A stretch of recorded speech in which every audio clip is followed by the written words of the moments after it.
Axşamınız xeyir olsun dəyərli izləyicilər. Bir vacib xəbəri diqqətinizə çatdırıram.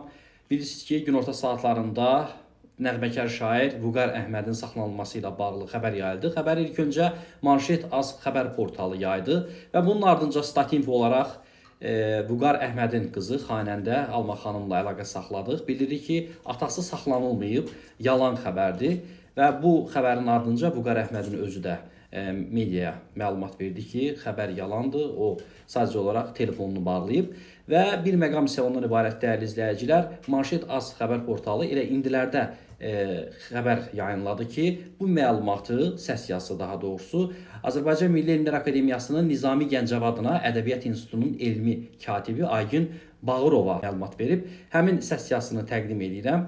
Səssiz gəlmədi, necə? Deyin. Səhər bizə məlumat daxil oldu ki, aşağıdan turniketdən. Bəs Vüqar müəllim işə gələndə çöldə maşını saxlayıblar. Yəni maşından düşüb içəri girmək istəyəndə kimlərsə bunu yəni maşına oturdup aparıblar. Biz də yəni bunu belə bir informasiya. Akademiyanın həyətindən? Bəli, qapını elə girmək istəyirmiş, amma girə bilmirdi. Heç pilləkənlərdə qalxa bilmirdi. Riyasət heyəti öz binamızın qarşısında. Bu hardan, yəni hansı qurum aparıb? Bilən yoxdur. Yox, bilmədi. Amma indi buraxılıbdı. Buraxılıb? Bəli.